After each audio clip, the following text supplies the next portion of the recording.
It's Sailor Moon time! Hello and welcome to another figure review. Today we're gonna have a look at the S.H.Figuarts Sailor V, which is basically Sailor Venus in her alternative outfit before she became a full-time Sailor Scout. I mean, she was a Sailor Scout before, but before she joined the team, she was dressed up as Sailor V, more like a vigilante style character, but yeah.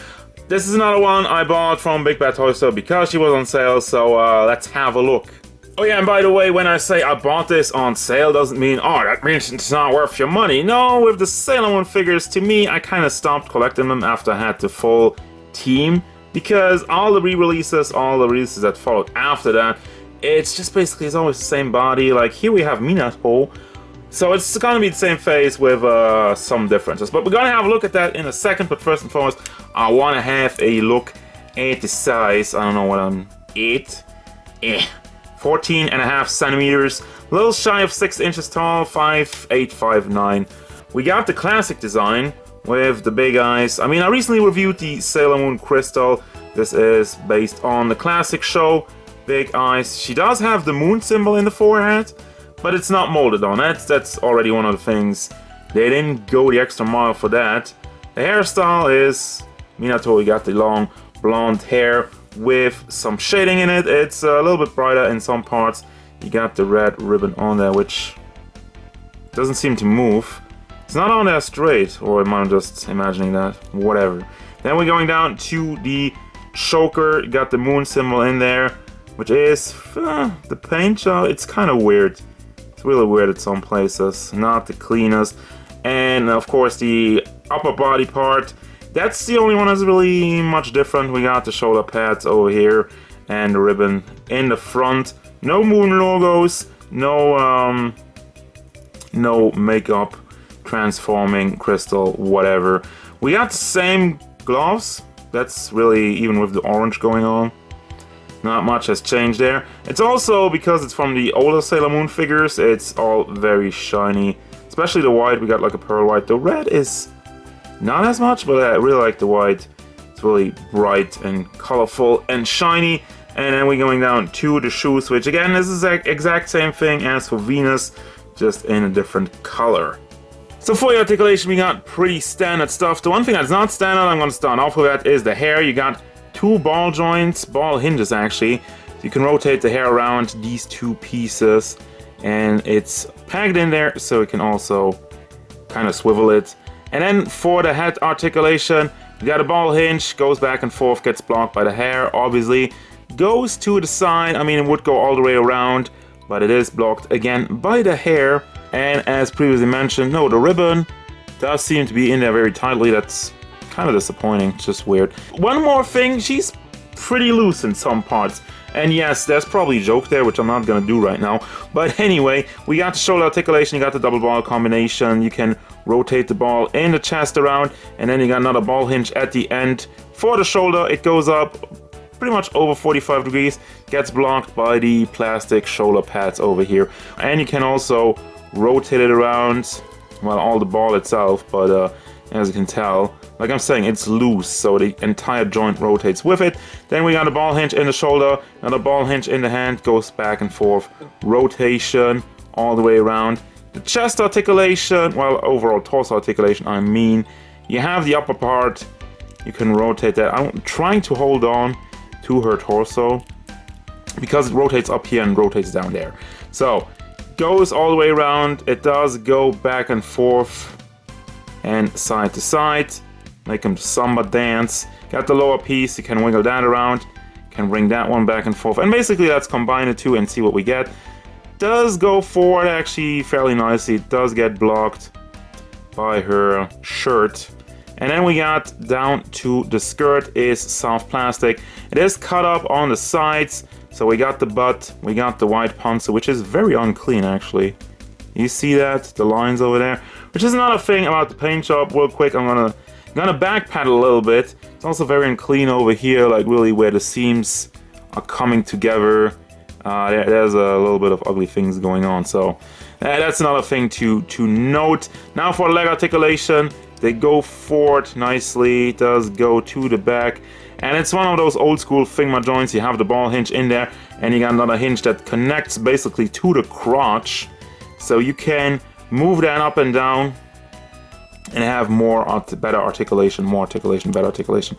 And what I'm trying to get at, does go out to the side, forward and back, and it does get blocked a little bit by the skirt, but again, it's cut up, it's soft plastic, so you can really force it. If you force it up, it does go up 45 degrees, probably even a little bit more if you play around with it. Then we got the knee joint, classic knee joint, it's the ball hinge and the foot. There's another ball hinge, goes back and forth, does rotate, and there you go. One more thing though, yeah, there it is, the knees. Loose, again, very loose. So she doesn't have any stability in the legs, but we got something for that. It's called accessories, and I'm just gonna start off with the base real quick. That's for your stability. You got the custom Sailor V heart-shaped base with the face mask on there, and of course your arm and your claw. I have all the accessories still in the plastic because I think you're gonna get a better look at it if it's not reflecting too much. It is reflecting too much. Never mind, cancel that. Let's see, we get it open.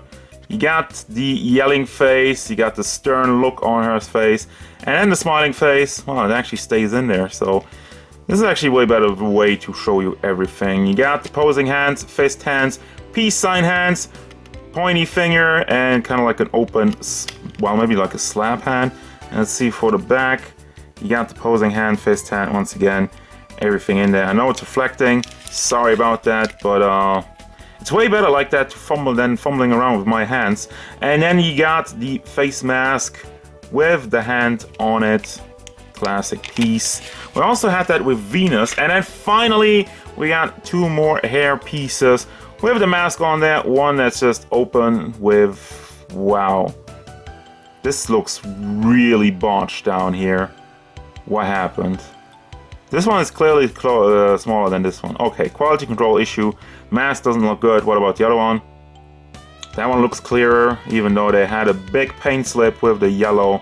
So you got these, and looking at them right now, probably don't want to put them on because this one's botched and this one has a pretty nasty paint slip. So now let's have a look at the comparison, and I'm not gonna beat around the bush with you guys. It is the exact same mold in the hair sculpt. The ribbon in the back has a different color though, a little bit of a different tone, but as you can tell, there's nothing that really changed with the faces. You got, well, they scrubbed off the tiara part, and she has a different choker. That's another thing. Like, it's really like small details like that. But even the ribbon in the middle is the exact same thing, and yeah. Obviously this part of the school uniform is shorter. That's the only thing they had to change with the mold. But the arm pieces, same color, same mold. Even the skirt, I thought it might be a little bit longer or whatnot. Nope, same mold. Obviously different color, because you can tell you have like the wrinkle here in the middle, the big one. You got the same one on the Sailor V, and then the shoes, as I already mentioned, same mold, different color. So yeah, there you go. Oh, and just one more thing before I wanted to get her in a final pose. I did put on the mask piece, and it's actually worse than I thought. It doesn't even remotely fit the face at all. Let's see, it's not connected in there, but yeah, you can tell this needed to go a lot more down, and just for comparison, I want to have the other one in here. Let's just see, let's just have the entire circle complete. Yeah, that one's better, but it's still kind of awkwardly. Let's see, you can push it down a little bit. Yeah, okay. At least it covers the eyes, so we got that. Even though then it's not completely connected up there, but you can use that one. That one is okay, but this one is completely worthless. And that, my friends, is gonna bring me to the final thoughts. What do I think about this figure? And yeah, this is a pass for me. Like, really, the thing is, this, while not being a terrible figure, this is just a repaint, and they didn't even do it well. They screwed completely the mask. Like, one mask is completely screwed up. The other one looks okay, but that might just be quality control. But basically, what I'm saying, in a nutshell, I don't wanna ramble on too much. This is Minako as a repaint. And if you already have Venus, I think this one is an easy skip. This is not a must-have. But if you really like Sailor V, and you really want a Sailor V figure, this is your only option, really. And it's not the worst. Again, there's nothing really bad with the figure, but if you have all the other Sailor Moon figures, I don't really feel the need to get this one. Just, if you're a completionist, if you like Sailor V, not a bad figure, but if you don't really care about Sailor V, it's an easy skip. So that's gonna do it, guys. As usual, thank you very much for watching. Don't forget, if you enjoyed this review, hit it up with a like and subscribe to the channel so you can stay tuned for more figure reviews, gameplay stuff, and whatever Sailor V wants.